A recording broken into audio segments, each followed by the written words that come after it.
Thank you for all being here in such a large number. It's a great pleasure to welcome you to the 8th RTR conference. That is the European Conference on the Results of Road Transport Research. My name is Simon Edwards. I'm the Innovation Director at the company Ricardo, but also Vice Chair of ERTRAC, the European Road Transport Research Advisory Council. So it's my honour to be the chairman of this conference, especially in this new location, which I see you've all got used to already, so that's very promising. But regardless of the move, we've changed locations, it's been good as well this year because we have about 650 people who are coming in person to the conference at one time or another. So I'm glad we've got a little bit more room to all sit down and all have a good time in the events, the lunchtime sessions and so on. We will also have about 400 people online as well, so you'll see the cameras going on, and please make sure when you're speaking that we're all speaking into microphones so that everybody online can hear us as well. But of course, whilst we've had some changes, we've got the general principles are still the same, but we do have other new experiences as well.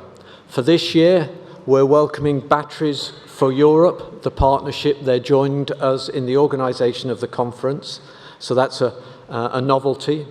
We also have a special workshop on GreenNet, which is the network on the Horizon Europe Cluster 5 national contact points.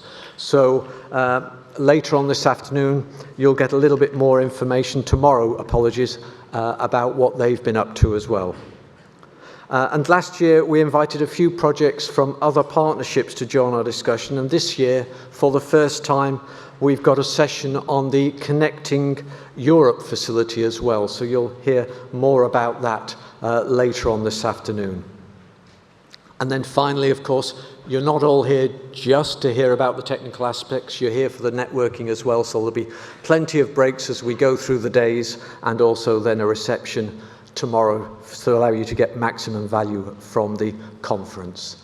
Whilst you're there, there's also an exhibition area showing the results of 6 or more EU-funded programs. You can pick up leaflets on each of those programs, and there's also a stand from each of the co-organisers of this conference as well, whether that's 2.0, CCAM, ERTRAC, Batteries for EU, and of course, thank you for the support from the European Commission and from CINEA. But we must start the conference. The clock is already ticking. We're already struggling a little bit here with time. So let me introduce right now our first speaker to the podium here. That's Rosalinde van der Vlies. She's the Director, Clean Planet in DG Research and Innovation in the European Commission. Let me hand over the floor to yourself, Rosalinde. Thank you.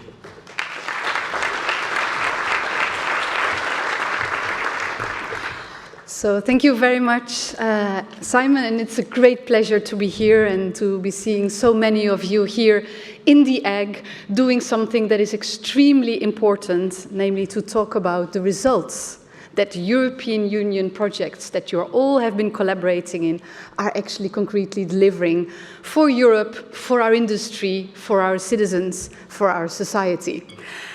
So I will be looking a bit, at where we are now, but also, a bit looking ahead as well at the future. Because as you know, a new college has started. We have now new energy within, our political headquarters in the European Commission. And one of the main themes and one of the things that everybody has been reading is the report from Mr. Draghi. So I just would like to just check in with you guys who has not read the Draghi report here in the audience. Mr. Draghi. So you've all read it. Okay, great. So I'm going to ask the gentleman over there what is on page. No, I'm joking. No, but anyway, I think the message is quite clear. We are, as a European Commission, very committed to support the competitiveness of our European industry. And I hope you've all seen, Commission has published a competitiveness compass. We are preparing the Clean Industrial Deal very important policy documents that are there to support the industry, to make sure that we have also a conducive regulatory environment for our industries that is simple, that is really supporting also the industry, not only to become more competitive, but also to deliver on Europe's climate objectives, in particular, of course, our European Green Deal. Because we remain the ambitious continent, we want to be the first climate neutral continent by 2050 as European Union. So looking now, at the priorities ahead for us, and in particular for our programs here, that normally I like 3 words that start with the same letter, but here I have a new acronym for you, because we also like a lot of acronyms which we use for our projects. And my new acronym, when we look at priorities, basically for the remaining period of Horizon Europe, I would call it CACI. And CACI stands for, the C is for competitiveness, fully in line, of course, with our political priorities. The A stands for affordability, which I think is also very important here for the automotive sector. Then we have another C, and you can guess what it is, circularity, and I'm very much looking forward also, there will be a dedicated session on circularity, but I'm very much looking forward to. And then the I, so CACI, that is inclusiveness. And I think we need to make sure that we leave no one behind. So for the remaining period of Horizon Europe, apart from focusing priorities on CACI, I think you can really expect that we would really want to be more simple, make the program even more attractive. And this is very clear. The Commissioner for Startups, Research and Innovation has very clearly said, I want to reduce the administrative costs.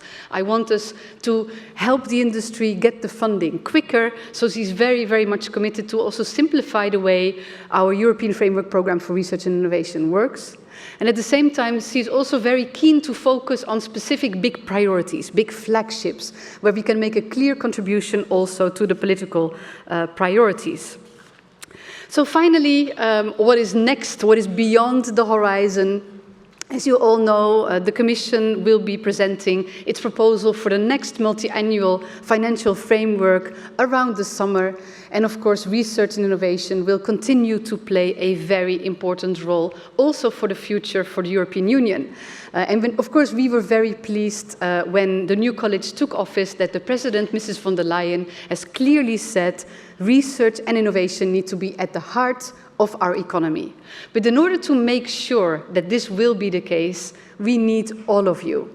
We need all of you also to communicate about the big results and impacts that the research and innovation projects have delivered. So I really hope today there will be an opportunity to learn more about the results, to also network, find colleagues working in the same area, but please also use your social media channels and your contacts to communicate about the results, the impact, the concrete impact that research and innovation is delivering, to make sure that we will continue with a strong program for research and innovation also for the future.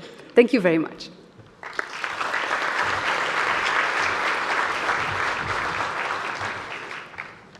Thank you, Rosalinde. Thank you for helping us with the time, but also giving us some very clear messages, 3 letters and more. That was very helpful, and we'll test everybody on that at the end of the session on Thursday as well. Next up, we have Erik von Breska, who is the Director for Investment, Innovation and Sustainable Transport at DG Move, DG Mobility and Transport from the European Commission. I've got an inquiry here about what could be the role of research and innovation in road transport in this context of then the new Commission, the Green Deal, etc. But Erik, please, the floor is yours for a few minutes. Thank you very much.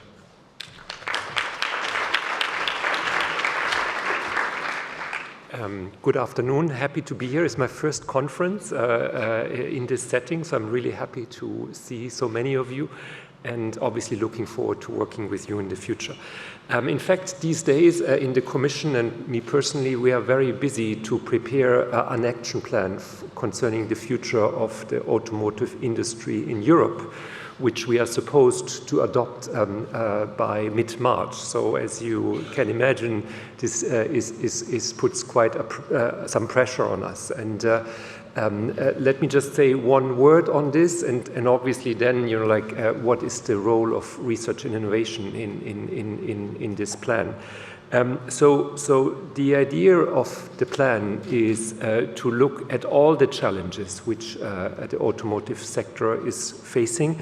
This is obviously digitalization and decarbonization, but it's obviously also access to raw materials. It's the question of the business environment. It's foreign subsidies. It's tariffs. I mean, you just need to open up the newspaper. It's how to attract and keep talent, so skills.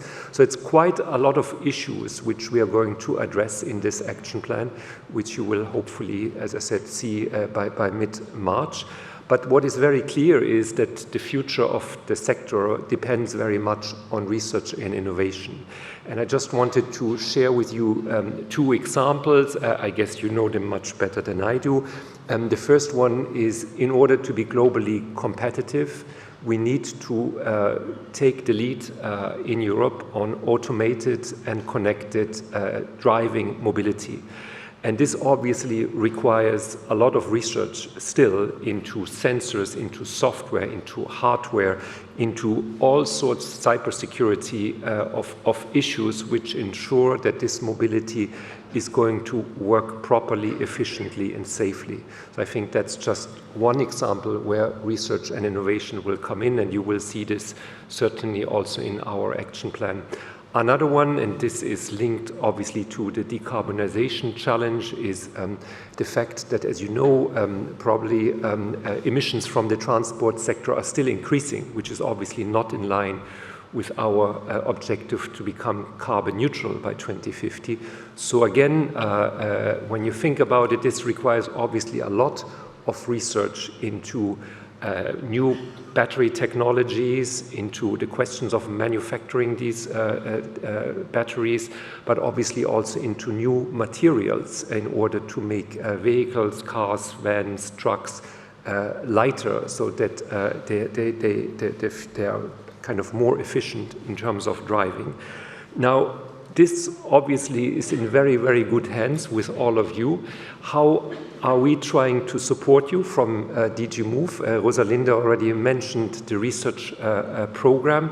What we are going to certainly push for going forward is try to basically, once we have developed new technologies, to scale them up and to deploy them in real terms, in the real world, in a sense. So what we would want to do, because this is what we see sometimes being a difficulty in Europe, we are very good at research, but we are not so good in turning these research products into bankable projects, and this is what we would want to do. So I would guess that you will see a number of flagship projects being announced in our automotive action plan.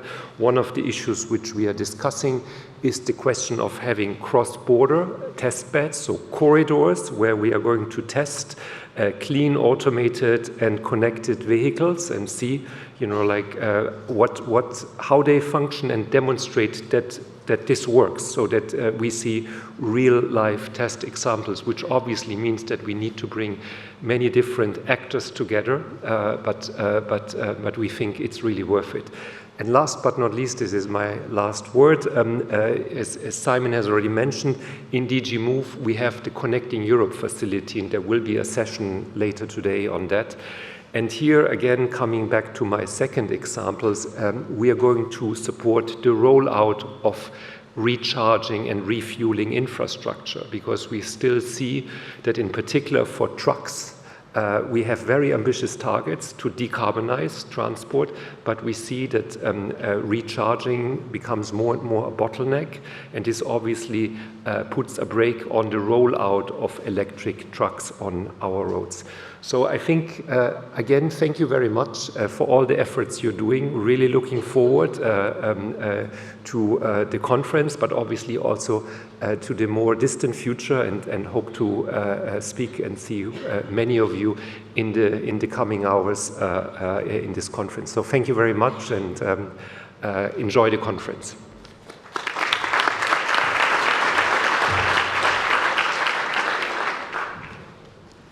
Thank you very much, Erik. Thank you for helping with time, but it was good that you mentioned the strategic dialogue on the future of the European automotive industry. That's very important. And I'm sure we've got a good link here to the next speaker. Slight change in the program, but I'm very pleased that we've got Pablo Perez Ilana here, who is the Deputy Head of Unit in the Horizon Europe Transport part of the European Climate, Environment and Infrastructure Executive Agency. Those of you who are in projects will know it as CINEA. But Erik, I think you've got a good link. Sorry, Pablo, I think you've got a good link here from Erik. What can you tell us a little bit more about the Connecting Europe facility and the Innovation Fund maybe as well? Please, the floor is yours.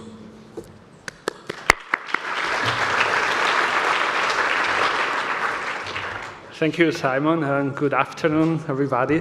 Indeed, I mean, we are learning every day more in CINEA. We are lucky to be an agency that is dealing not only with the research and innovation program, Horizon Europe, where I think most of you are very much involved, and we are grateful for that, but also we are in charge of deployment programs. So coming from Horizon Europe, of course, we all try to devise solutions, to develop solutions, to demonstrate solutions at the level of the infrastructure or the vehicle for transport, energy, also digital aspects. But we need then to go a step further to the real deployment into the market. And there is where, for instance, for infrastructures, Connecting Europe facility is crucial because it allows to deploy, for instance, alternative fuel infrastructure facility, recharging refuel stations, but also, for instance, cooperative intelligent transport systems, which really is so important also with the view of automated mobility. But it's not only about the Connecting Europe facility for the infrastructures. It's about also the transport subsystems and even vehicles. And there we have an opportunity as well with Innovation Fund. Innovation Fund is about scaling up the industrial manufacturing of clean tech and net zero mobility. We see little by little, but more and more, projects that were building upon research and innovation, getting their way into CEF, into Innovation Fund. And this is beautiful. And this is actually in line with the competitiveness compass that was recently unveiled by the European Commission. It's about accompanying the entire innovation cycle, or some say the entire investment journey with you. And I will give you maybe a few examples from our experience with the projects. From the perspective of Horizon Europe, and echoing on some of the reference of my colleagues on Connecting Europe facility, for instance, there is the project CEFES. It's about zero emission long-haul freight transport. And thanks to the Commission signaling in the topic a reference to identifying cross-border corridors, so the project is actually benefiting also from Connecting Europe facility for the refueling part. So you have the project on the vehicle, on heavy duty, and you have the Connecting Europe facility for the refueling. So we have hand-in-hand vehicle and infrastructure, hand-in-hand a project on Horizon with also opportunities of Connecting Europe facility. So that's one example from CEF. Let me give you two examples from Innovation Fund.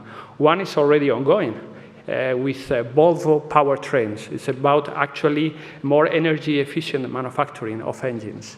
Another example is a recently project retained Innovation Fund, last call, with the German company Knorr-Bremse GmbH. So actually focus more on electric powertrains, so for heavy-duty vehicles. So you see how combining the different projects, we have actually more impact.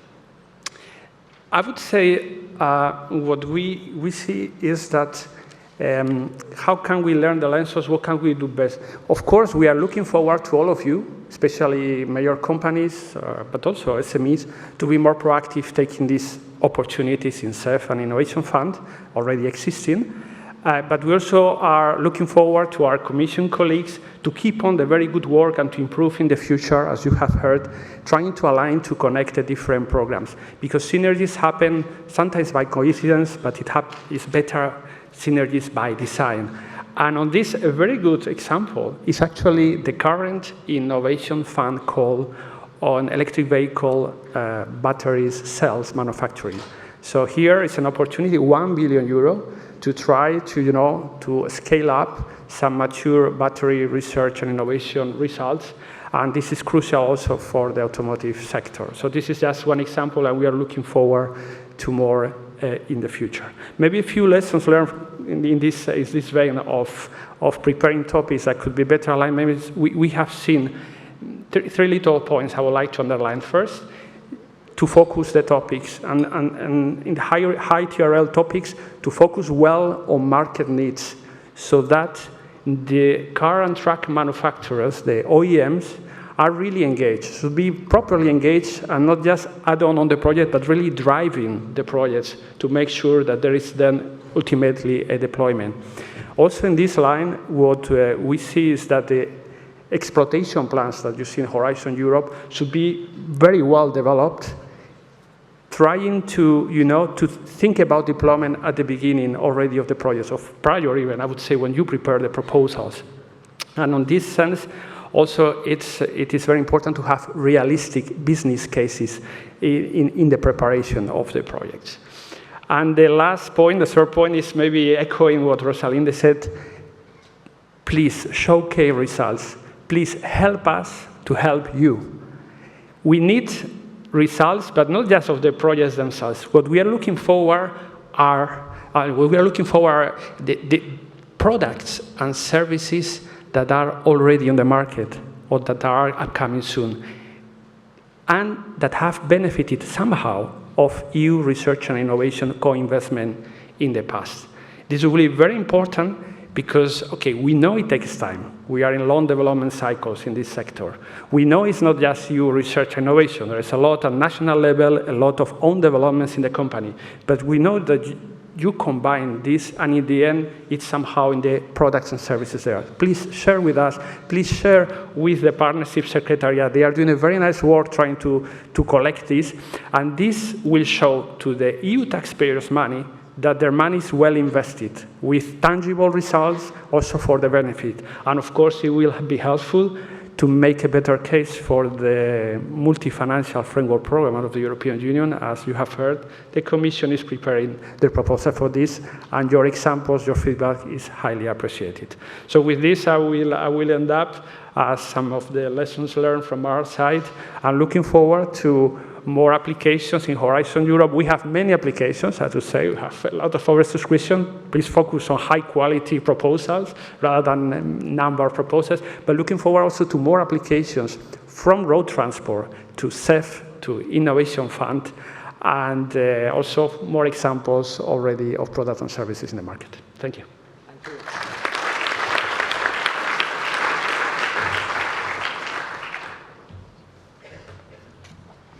Thank you very much, Pablo. We got some very clear practical advice there. That was very good from CINEA. But I also heard the words, the innovation cycle is beautiful. I think I heard that, or at least I'm paraphrasing you a little bit. So I liked that approach as well. I think that's why we're all here, to talk about not only the practicalities, but also the beauty of innovation. But we're going to take a change of tack now. We're going to talk a little bit more about digitalization and about competitiveness. And I'd like to call Christian Merkt, the Director of EU Governmental Affairs in Digitalization and Automated Driving from BMW, who is also the Chairman of the CCAM Association, to the stage to tell us a little bit more about how EU projects support us in this area in relation to digitalization and competitiveness. Christian, thank you. Thank you very much, Simon. I'm also very happy to be here to attend this impressive conference. Well, how can EU projects support EU competitiveness? First of all, we have to acknowledge that there's a high pressure in digitalization worldwide, from the US, from Asia, in basically all important sectors, not only the transport sector. Just look at the mere numbers of patents and excellence of these patents worldwide compared to the European ones. But before getting to the projects, I'd like to emphasize that the EU needs, in the first place, a strong digital environment and infrastructure with a framework policy that basically is balancing the societal needs and the pioneering spirit of innovation. We were a little bit concerned about the AI Act. It was set up for very good reasons, but now I think there's some hope in the air. Hearing Commissioner Virkkunen yesterday, that she calls for checking for some simplification of the data regulation and also the AI regulation. With the research projects for road transport, we strive to unlock the systemic benefits of new mobility services in Europe. And this makes a real difference compared to the other sectors in the world. So it's not very easy to really compare or define competitiveness in this regard. We work here together intensively to deliver the best solutions for Europe, for society. And yeah, this is what is our European footprint, and we can really be proud of it. And how does this conference, for instance, help the CCAM community? Basically, it's not only about the collaboration within the projects, but also going beyond the projects. With the intensive networking on the one side, we can do it together intensively, but also what Rosalinde was saying, with a strong communication to other stakeholders in Europe on the national side, local, regional level. I think there's some level playing field to improve, to get the dots connected, to learn from the research projects we are doing here in Europe, to transfer the research results to those who are really acting on a local level or acting in terms of deployment. This is very crucial from my point of view. And with that, I wish you and me a successful conference. Thank you.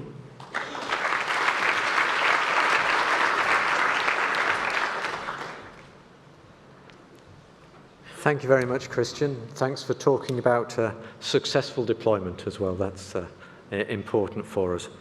But I'd like to move on, if I may, and carry on with the industry perspective in one sense and welcome Michael Lippert, who is the Director of Innovation and Solutions for Energy at Saft.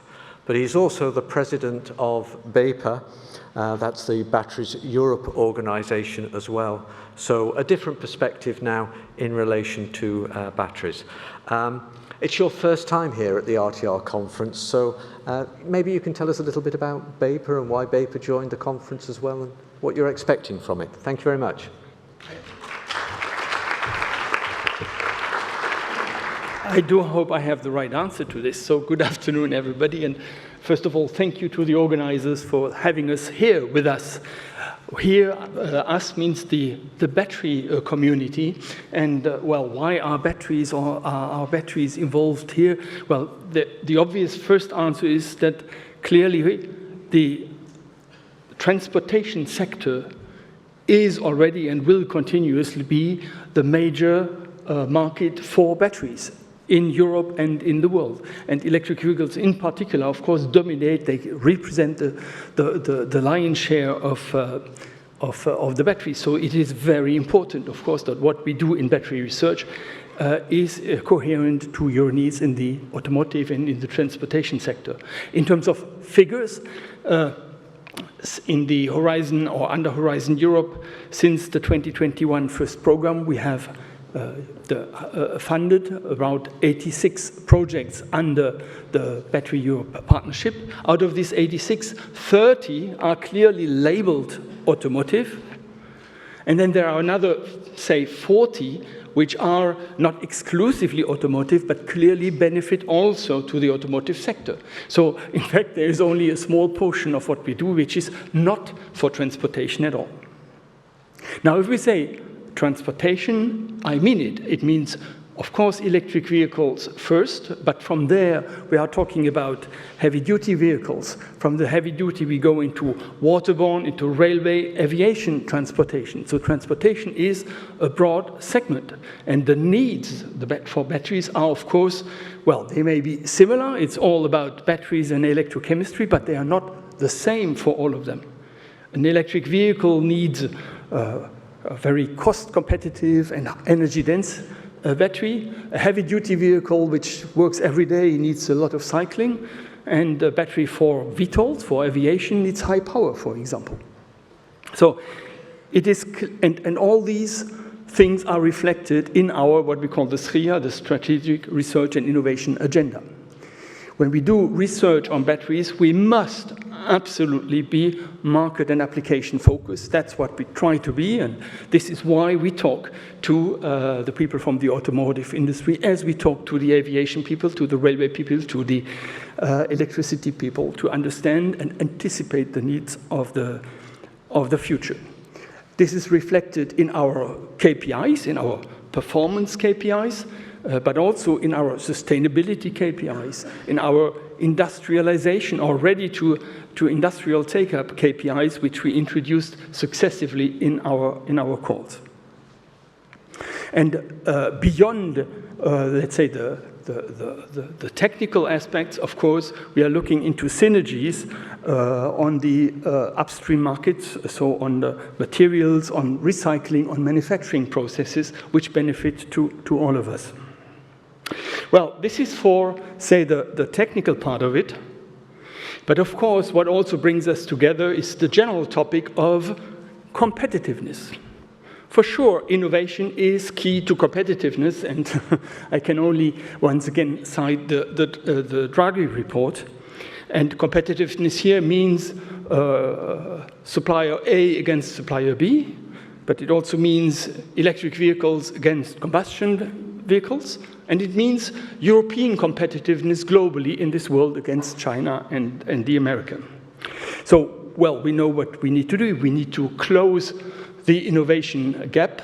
We all know that the investment in innovation globally in Europe per GDP is much lower than in the US, for example.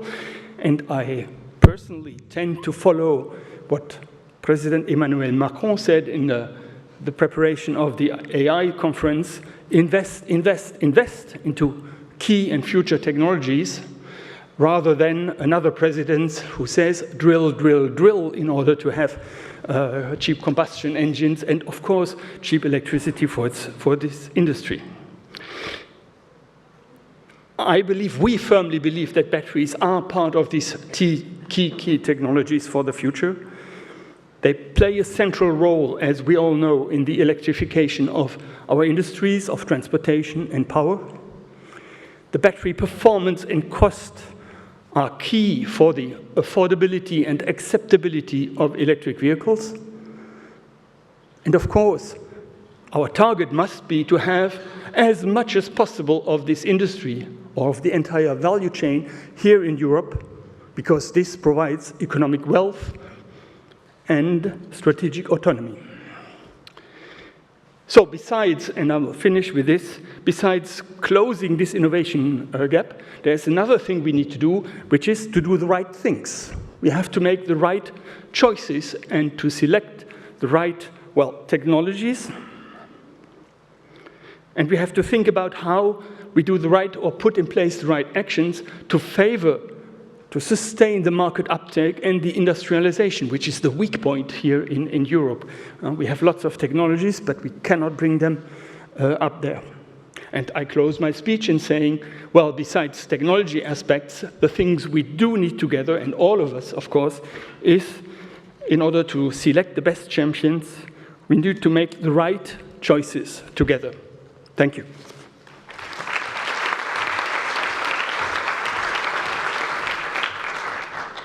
Thank you very much, Michael. I'm glad to have you on board for this conference, bringing a different perspective, helping us to achieve that we get the right choices when we're finding the right technologies and looking at the right application thereof.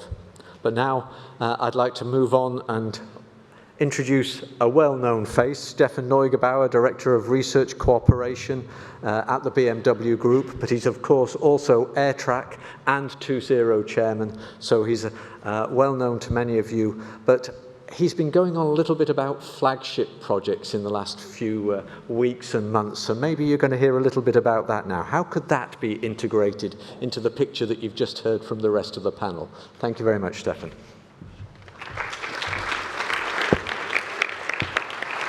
Thank you, Simon. I think flagship projects will play an important role in our innovation chain. When we look in our innovation chain, and this is well reflected in the European research program, we have the three pillars. You know them all. The first pillar is fundamental research. The second pillar is the collaborative research, where the partnerships we all are familiar with are playing the important role. And the third pillar is implementation, industrial implementation. And these three pillars are the innovation chain. And now we all want to create impact. Not only the Commission wants to create impact, we as researchers, we as industry, we all want to create impact. How can we do this? Well, there's a discussion which pillar should play which role, and there's a limited budget. And then fundamental research, pillar one, this is not untouchable because you always need to do this, and there's a clear outcome, there's publication, there are Nobel Prizes, and so on, untouchable. We want to push the industrialization. So the pillar three, that's important. And now the budget is limited, and there are some ideas which say, okay, pillar one, pillar three, important, let's reduce pillar two. Come on, ladies and gentlemen, is this a good idea? If you want to increase the innovation value chain, to take out the middle part of this chain, this is not the best idea. All these three elements are important and need to be supported by the next framework program. And then the question is how to create an impact. We see the impact from pillar three, that's clear, industrialization. We see the impact from pillar one, because scientific publication, Nobel Prizes. From pillar two, what do we see? It is pre-competitive. And the results, they will, at a certain point, disappear a little bit because they continue in the secret development of the companies. So for some years, you will not see them. So it is not so easy to say what are the concrete results. And here, the flagship projects, the flagship projects can play an important role. Why? Because here we can bring together the results from research together with industrial investments. And one example is the reverse factory. And Rosalinde, you have been super supportive with this idea. When we really want to have circularity in the automotive industry, we need to recycle a lot of vehicles. Many millions each year. Different type of vehicles, different brand, different technologies. We need to collect them, bring them together, to recycle them. We need data, we need to know how to dismantle them. We need automation, we need artificial intelligence, whatever. Big project. This could be a flagship project. I'm very happy, Rosalinde, that you have been so supportive to announce CSA immediately on this. Another idea is, and Erik, you mentioned this, to create a corridor, highly automated and digital, zero emission, connecting several European countries. We are talking about investments, industrial investments, support from member states, support from the European Commission, and with the part for research, and to bring the results from research in these flagship projects. And so, another good idea, and Erik, you mentioned this, and we need to discuss this, how to bring this also maybe in the CSA to do the next step to elaborate this a little bit more. And when we can do these flagship projects, we can build the bridge from pillar 2 to pillar 3. And this is the way how to strengthen innovation in Europe. Therefore, we are happy to discuss this further with your support. Thank you all for being with us and have an excellent conference.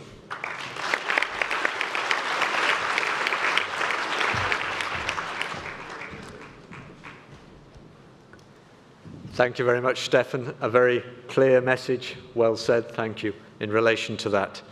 Now, I know you're all sitting here and waiting for the rest of the conference, but first of all, I think we should all just put our hands together again and thank the panel.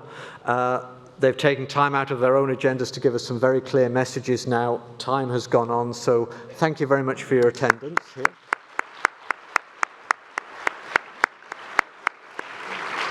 But before you rush to the next session, just a few more administrative details that I need to give you. First of all the presentations will be made available after the conference, and there will also be a recording of everything that you're seeing and hearing now available on the YouTube channel. So please do keep a look on that. And also, if you're using social media, please don't forget to use the hashtag RTR2025. Those of you who are going on to another part of the program now, the first parallel sessions are starting already, just about now. Air quality, etc., is in the aquarium, which is behind you, if you're looking at me still. Road infrastructure is in the studio aspects, which is behind us.